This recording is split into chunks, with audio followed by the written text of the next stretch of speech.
यहाँ पर अष्टावक्र जैसे, सदानंद जैसे आचार, कुलाचार उपस्थित है। यह तो नारियों को भी संतों की श्रेणी पर रख दिया गया। गर्गी जैसी महिलाओं को यहाँ संतों की श्रेणी पर रखा गया। देख क्या रहा हो, मैं तो सोचा करता था कि मेरी लंका ही बहुत सुंदर है, स्वर्णमयी है, कुंदितमयी है, लेकिन आज ये दशहरा रावण इस मिथिला को देखकर प्रलोभित मान हो रहा है। कारण आज ये मिथिला बहुत सुंदर लग रही है। कारण क्या है? ओ भगवान भोलेनाथ के पावन पिनाक ये दशहरा रावण भगवान शंकर के उपरांत आपको बारंबार प्रणाम करता है। प्रणाम स्वीकार हो। राजा जनक अपनी पुत्री का विवाह करना चाहता है। बहुत सुंदर बात है, हर पिता को अपनी पुत्री का विवाह करना चाहिए और यह दायित्व है भाई, सभी पिता को अपनी पुत्री का विवाह करना चाहिए। राजा जनक भी कर रहा है। हम इसके विरोध में नहीं आए। राजा जनक आयुध का खंडन करा के विवाह कराना चाहता, इसमें सोचने वाली बात है। इसलिए सभावत जितने बहने महपाल है सावधान हो जाए और सुन ले मेरी घोषणा को। जो भी सीता स्वयंवर में भाग लेने आया है वो भाग ले। सावधान सावधान सावधान। मिथिला रंगमंच के मध्य उपस्थित द्वीप के महिपाल भूपाल देव दानव मनुज गंधर्व यक्ष किन्नर सभी उपस्थित हैं। ऐसी समाज में रक्ष संस्कृत के नायक लंका के राजा रावण जी का भी आगमन हुआ है। आते ही उनके द्वारा महाराज जनक के प्रण पर रोक लगा दी गई। विचार करने लगा, महाराज जनक अभी आए नहीं, इनसे मिले भी नहीं और इन्होंने प्रण पर रोक लगाई है तो पूछा भी नहीं, तो हमें राजा जनक के स्वभाव की याद आई। राजा जनक का स्वभाव कैसा है? तो राजा जनक का स्वभाव है, अगर राजा जनक के मार्ग में कोई व्यक्ति कांटे बिछा दे तो राजा जनक उस व्यक्ति के लिए फूल बिछाएंगे। जो उनको कांटा बोए ताई बोए वो फूल। लेकिन वर्तमान में मिथिला की व्यवस्था हमारे हाथ में है, हमारा जीवन बड़ा अलग है। हम अगर देख लें कि ये व्यक्ति हमारे लिए आगे कांटा बनेगा तो फिर हम उसके लिए भाला लेकर खड़े हैं। हमको बोलने की आवश्यकता नहीं है, केवल दिखना चाहिए। जो हमको कांटा दिखे तो थाई दिखे हम भाला। तो ये लंका के राजा रावण जी, ये पंडित भी आज समझेंगे कि पड़ा किसी से भाला। चलो मिलना चाहिए और इनके अज्ञात प्रश्नों पर कुछ विवेचना भी करनी चाहिए। इन्होंने समाज के मध्य टिप्पणियां की है, राजा जनक के प्रण के मध्य, प्रण के ऊपर की है, तो उन टिप्पणियों का कुछ निवारण भी होना चाहिए और इनसे मिलकर वार्तालाप भी करनी चाहिए। लंका के गौरवशाली सम्राट दशग्रीव दशमौर दशानंद जी, जय जय श्री शंकर भगवान को। ब्रह्मा से मारीची, मारीची से कश्यप, कश्यप से हिरण्य कश्यप, हिरण्य कश्यप से प्रहलाद, प्रहलाद से बैलोचन, बैलोचन कुमार बलि पोतराम। जय जय भगवान शंकर की। पंडित जी, आपके द्वारा इस समाज में घोषणा कर दी गई कि राजा जनक के प्रण पर आपने कुछ टिप्पणी की है। राजा जनक विवाह कर रहे हैं, बोले कैसे? धनुष का खंडन करवाकर। बोले आयुध का खंडन करवाकर क्यों? धनुष का खंडन करवाकर क्यों विवाह किया जा रहा है? अन्य भी पद्धति से विवाह किया जा सकता है। तो महाराज हम आपको बता दें, सीधी सी बात है, ये आयुध है दिव्य और सीता भी है दिव्य। आयुध है दिव्य क्योंकि इस संसार में दो ही धनुष दिव्य है, श्रेष्ठ है। इन्हें द्वे धन से दिव्य, ये दिव्य है, तो इनकी दिव्यता और सीता की दिव्यता, क्योंकि सीता भी दिव्य है। आज इस दिव्य को तोड़कर अर्थात दो दिव्यों का मिलन इस दिव्य के द्वारा करवाया जाएगा। जो इसको तोड़ेगा तो वो भी महाराज दिव्य ही होगा, साधारण इसको नहीं तोड़ पाएगा, क्योंकि इसकी विशेषता को सारा संसार जानता है। गरु कठोर विदित सब काहू, ये गरु भी है, ये कठोर भी है। कठोर किसके बराबर कठोर है? कठोरता का जिस समय प्रमाण पाना चाहा तो कठोरता का प्रमाण मिला है केवल कच्छप की पीठ से। जिस तरह से कच्छप की पीठ कठोर है, ऐसी इनकी कठोरता है। तो ये दिव्य है, सीता भी दिव्य है। जो इनको तोड़ेगा तो वो भी महाराज दिव्य ही होगा। इसलिए दिव्य की श्रेष्ठ के लिए आज एक दिव्य था। बहुत सुंदर भाई। देखो ऐसा है, अगर किसी व्यक्ति को भाला चलाना ना आता हो, तलवार चलाना ना आता हो, अस्त्र चलाना ना आता हो, तो दे दिया जाए, ले पकड़ो और इसको चलाओ, युद्ध स्थल में जाकर लड़ जाओ। उसके साथ होगा क्या? या तो वो रण को छोड़कर भाग जाएगा या बेचारा मारा जाएगा।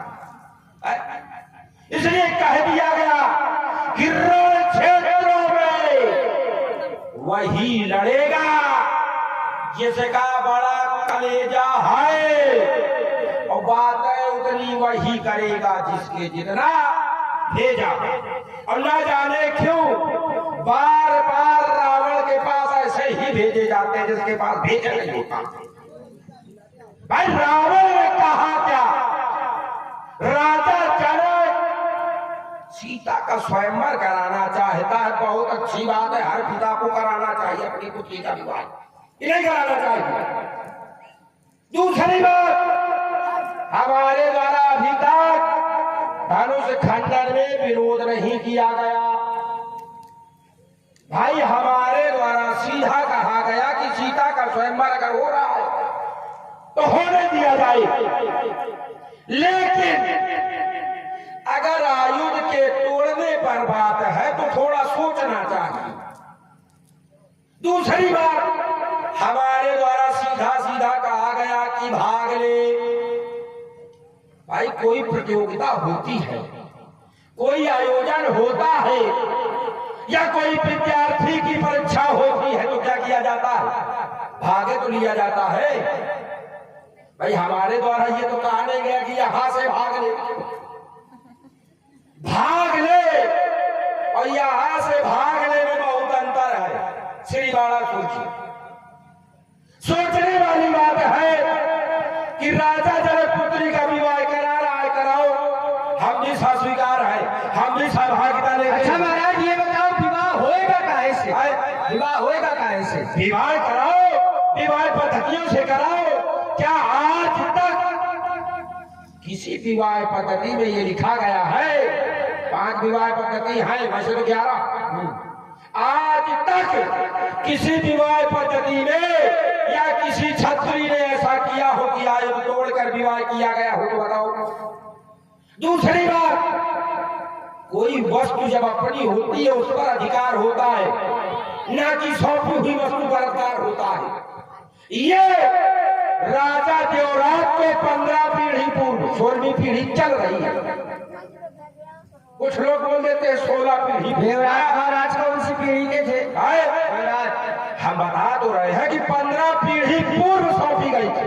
मैंने सुना और कहा क्या गया था कि पूजो, घर बैठे भगवान मिलेंगे। और किया क्या जा रहा है आज 16वीं पीढ़ी में? राजा जनक आयुध का खंडन करवाना। अच्छा महाराज केवल इतना बताओ, देवराज जी कौन सी पीढ़ी के हैं? हाँ केवल इतना सा बता दो। भाई आप कह रहे हो 15 पीढ़ी पूर्व। पूर्व। हाँ। क्या 15 पीढ़ी पूर्व यानी कि आपको ज्ञात है महाराज जनक कौन सी पीढ़ी के हैं? कौन सी पीढ़ी चल रही है? 16वीं पीढ़ी में चल रहा है। पहला जो है इनका, हाँ। आप देवराज जी कह रहे हो 15, 16 तो इनकी पीढ़ी ही है राजा जनक की। ना, कौन कह रहा है? ये 16वीं पीढ़ी चल रही है। चल रही है। और 15 पीढ़ी पहले थे महाराज निम्न, जिनसे ये निकला और जिनसे ये वंश चला है। अच्छा। हाँ, चलो, उसको ध्यान रखना। तो देवराज को कौन सी पीढ़ी में सौंपा? देवराज जी 13वीं पीढ़ी की। हैं? 13वीं तो पीढ़ी के। 14वीं पीढ़ी चल रही है। कौन? ये 16वीं चल रही है। तो 13वीं पीढ़ी के जब है तो 16वीं कैसे चल रही है बताओ? फिर महाराज कैसी बात कर रहे हो? क्यों? पहली पीढ़ी महाराज मिथिला चाहिए। ये भाई बात बोल 16 दूनी 8 और राजनीति का सुनते नहीं हो आप भाई, सुनते नहीं हो। सुनो, मैंने सुनो, महाराज, एक क्षण। आपके द्वारा कहा जा रहा है देवराज कौन सी पीढ़ी के है? 13वीं। हाँ, और ये ये 16वीं पीढ़ी चल रही है। 16वीं चल रही है। 16वीं चल। सौंपा किस पीढ़ी के जगह? 13वीं में सौंपा गया है महाराज देवराज को। प्रमाण मांग रहे हो? हाँ। पहली पीढ़ी कहाँ से आप बता रहे हो? अच्छा, आप पहली बता रहे हो, पहली का कोई प्रमाण आप दो भाई। हम पहली का प्रमाण दे रहे हैं कि निमि महाराज निमि जो कि पहली पीढ़ी के हैं, वो प्रमाण हम दे रहे हैं। वाह, चलो प्रमाण की जरूरत है, स्वीकार कर लेना। ठीक ठीक भाई, जो बात है स्वीकार कर लेनी चाहिए। देखो, जो अच्छी बात है वो स्वीकार करो। हम गलत नहीं कहते कि आप गलत स्वीकार करो। ये सौंपा गया था। हाँ, सौंपा गया है। क्या कहा गया था? 13वीं पीढ़ी में महाराज देवराज को सौंपा गया। 13वीं में सौंपा गया, 12वीं में सौंपा गया, कोई मतलब नहीं उससे। सौंपा गया कि नहीं? मान लो। हाँ, बस ठीक है, सौंपा गया। सौंपा गया। और जब सौंपा गया तो कहा क्या गया था? पूजो, घर बैठे भगवान मिलेंगे। भाई, किसी वस्तु या कह दिया जाए किसी को कोई जमीन दान में दे दी जाए, सौंप दी जाए, दान नहीं दिया और कहा जाए इससे अपना भरण पोषण करो, तो क्या उसका अधिपत्य ये हो जाता है कि उस जमीन को बेच दिया? देखो महाराज, इसके भी आप सुधार करो। हाँ, क्यों? आप कह रहे हो ये सौंपे गए हैं। हाँ। ना, हम कह रहे हैं दिए गए हैं। दिए गए। हाँ, कहा ददाति हस्तो हाँ। सरसायकम। अच्छा। हाँ, ये जो अभी पढ़ा है उसी के आगे का है। है? ददाति हस्तो हाँ। सरसायकम। हाँ। दिया गया है हाथों में किसके? महाराज देवराज के। अच्छा। और कैसे दिया गया है? हाँ। केवल यही नहीं, हाँ। सासायकम 2 बाण और दिए गए हैं। चलो, दिए गए हैं। हाँ, दिए गए। तोड़ने के लिए तो नहीं कहा गया, पूजने के लिए कहा। पूजने के लिए कहा गया। मंदिर बनाया जाए हो देखो हम तुम्हारे पाला में घुस घुस के वार कर रहे हैं। बिल्कुल, आओ थोड़ा बिल्कुल, बिल्कुल। आपने कहा, आपके मुखारबिंद से सीधा सीधा कहा जा रहा, पूजने के लिए कहा गया। ठीक है, ठीक। एक मंदिर बनाओ। हाँ। उसमें कोई ईश्वर की प्रतिमा रखो, भगवान शंकर के मान लो, रखी गई और पूर्वजों से पूजी जा रही है, तो क्या उस प्रतिमा पर लाकर घन मारकर उसका खंडन किया जा सकता है? आप ये बता दीजिए। महाराज, यही उनको बस तुरंत दे रहे हैं। देखो महाराज, देवराज को दिए गए थे ऐसे। वो क्यों दिए गए थे? क्योंकि इनके माध्यम से परमात्मा की प्राप्ति होनी थी। आप कह रहे हो कोई मंदिर बनाओ, स्वीकार, कोई मंदिर बनाओ पूर्वजों के द्वारा पूजित हो। ठीक है, अच्छा मान लो उन्हीं पूर्वजों के द्वारा ये कहा गया हो कि लाला ये मंदिर की पूजा करना, और समय पड़ जाए तो भगवान के लिए इस मंदिर को तोड़ना भी पड़ जाए तो तोड़ देना। अच्छा। क्यों? क्योंकि मंदिर तोड़ने से अगर भगवान मिल रहे हैं तो अच्छी बात है। वाह। अच्छा ये बताओ, पूर्वजों के द्वारा ये कहा गया था कि भगवान को तोड़ दिया जाए, ये आपका विषय है। ये आज तक कभी किया गया है? नहीं किया गया। नहीं किया गया ना। पूजी हुई वस्तु को तोड़ा नहीं गया, तोड़ा गया है। तोड़ा गया है। हाँ। फिर बताइए, बताओ। आप कह रहे हो पूजी हुई वस्तु को तोड़ा नहीं गया है। वस्तु तो वस्तु रहे, पूजे हुए लोगों को तोड़ दिया गया है। आप वस्तु की बात कर रहे देखो, हो। लोगों में भगवान में अंतर है। लोगों में ही वस्तु में और लोगों में अंतर है। यहाँ भगवान की आस्था के प्रति बात आ रही है, ये बात नहीं आ रही कि लोगों को तोड़ दिया गया, लोगों को तो हमने भी मार डाला गया। क्या मतलब? दूसरी बात, राजा जनक इसका आयोग का खंडन कराना चाहता है। ठीक है, करा दिया जाए, हम भी स्वीकार करते करो। तो अगर राजा जनक इस आयोग का खंडन कराना चाहता है तो हम भी स्वीकार करते हैं कि इसको तोड़ दिया जाए, उसी पूर्ति हो जाए। यही चाहते हैं ना? लेकिन तोड़ने वाले को हम देख रहे हैं कि अनेक प्रकार के राजा बुलाए गए, दीप दीप के भूत दिलाना आए हैं, अनेक प्रकार की सिंहासनों की व्यवस्था है। उन सिंहासनों पर अनेक आदि आदि प्रकार के राजा भी बैठे हैं। फिर एक बात मन में आती है कि राजा जनक विजेता को बैठानेगा कहा, वो असर है कहा। फिर देखता क्या हुआ कि एक मंच है, सब मंचन से मंच विशाला, वहां पर भी अमुख नाम का व्यक्ति बैठा। तो फिर जब सारे सिंहासन खाली पड़े हैं, भर गए हैं, खाली कोई सिंहासन नहीं है, तो राजा जनक विजेता को बैठा लेगा कहा। निर्णय आपके ऊपर। बहुत छोटी मुद्दे महाराज, बहुत छोटा से। देखो, आपने कहा धनुष टूट जाना चाहिए, हमने कहा तोड़ डालो। कौवा मतलब कि उड़ा भी बहुत दूर उड़ा और के फिर गिरा तो बहुत गंदी जगह गिरा।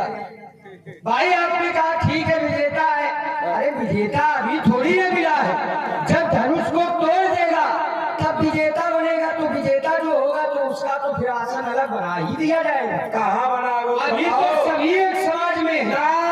वही बात एक समाज में फिर वही बात कर रहे हो भाई। विजेता के लिए कोई आसन होता है, हर जगह होता है, ऐसा नहीं है। रिक्त नहीं किया जाता, विजेता के लिए आसन होता है। जैसे प्रधान पद का चुनाव होता है तो भाई इतने लोग होते लड़ने वाले चुनाव, लेकिन जो प्रधान बनता है उसको वही आसन दिया जाता है जो प्रधान को दिया जाता है।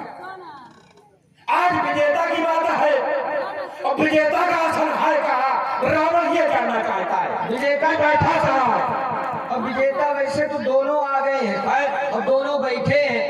बस मजबूरी ये है कि आप देख नहीं पा रहे हैं। आप देख रहे हैं यहाँ पर जो भी साधु भूप है वो सब पहले पहचान गए। अच्छा, तुरंत। हाँ, यहाँ के साधु लोग क्या कह रहे हैं? यहाँ पे जो राजा है वो कह रहे हैं व्यर्थ मरो जंगाल बजाई, मन मोदकन की भूख बुताई। यहाँ में समझ रहे हो, यहाँ की सभा तो ये भी कह रही है धनुष को व्यर्थ तोड़वाया जा रहा है, अमुक व्यक्ति के साथ सीता का विवाह कर देना चाहिए। कोई नहीं कह रहा है, कोई नहीं कह रहा। क्यों नहीं कह रहा? बस ये यहाँ के हमारे ऐसे राजा उस व्यक्ति को दूल्हा मान लिया है। तुम कहा नहीं मान भाई, हमको सिंहासन दिखाया जाए कहाँ है? सिंहासन के पीछे पड़े। बिल्कुल भाई, अभी तक तुम कह रहे थे धनुष के पीछे पड़े। चलो सोने की लंका में रहते हो ना। देखो, सीधी सीधी बात है, तुम्हारे द्वारा कहा गया धनुष को तोड़ना है। ज्यादा बेचारे फल फला रहे थे, हमने कहा चलो तोड़ दो, कोई बात नहीं। रावण इसका विरोध नहीं कर रहा, लेकिन रावण ये जानना चाहता है कि विजेता का आसन है कहाँ। सब मंचन के मंच एक सुंदर विसद विशाल, विजेता का आसन यही है। यही है और विजेता को वहां बैठाला गया, बैठा दिया गया। राजा जनक ने वहां बैठाला किसको? इसको बैठाला। हाँ, तो देख लो तो बैठा ये बाबा विश्वामित्र धनुष तोड़ेंगे? उनके बगल में देखो। अरे बगल में क्या, हम आसन की बात कर रहे हैं। विश्वामित्र के लिए राजा दशरथ जनक ने वो बनाया है आसन, सब मंचन से मंच एक विशाल। राजा जनक ने बुलाया किसको? बाबा विश्वामित्र को। साथ में मंत्री बढ़ चले जाए, कोई राजा आ रहा है उसके साथ मंत्री चले जाए, राजा के लड़के चले जाए, तो क्या मतलब उनके लिए है? प्राथमिकता किसके लिए? विश्वामित्र जी के लिए। अब यह बताया जाए कि उस मंच से भी एक मंच विशाल हो, या वहां पर ये टिप्पणी हो या और कोई मंच है उस पर बैठाला जाएगा तो रावण मान सकता। देखिए आपके द्वारा कहा गया साधुवाद है, आपने कम से कम बताया तो अकेले व्यक्ति बैठे। बहुत सही भाई, आपके द्वारा कहा जा रहा आसन कहा दिया जाएगा। आसन देखिए जब विजेता हो जाएगा विजेता के बाद आसन तो अपने आप आ जाएगा। विजेता का आसन है कहाँ? मैं आसन बात तो वही छिड़ी है भाई, बात तो वही छिड़ी है कि मिथिला का जमाता क्या होगा, उसको बैठाना कहा जाएगा। सब मंचों में जो एक सुंदर मंच बनाया गया, वहां पर बैठाना किसको गया है? बाबा विश्वामित्र को बुलाया किसको गया है? राजकुमार नहीं बैठे क्या महाराज? राजकुमार नहीं बैठे, राजकुमार मुनि समेत। सुनो, देर से चिल्ला रहे हो आसन आसन, बंद कर दिया जाएगा तुम्हारा भी आसन। हो गई इतनी देर तुम्हारी। भाई बाबा अकेले थोड़ी ना बैठे हैं, मुनि समेत और बैठा है। बताओ बताओ, तुम बताओ, नहीं बोल बताओ, दिखाई नहीं पड़ता है मेरे लगता है आपको। मुनि समेत का दो बंधु बैठे हैं, बंधु कौन बंधु है? राम और लक्ष्मण है। वाह,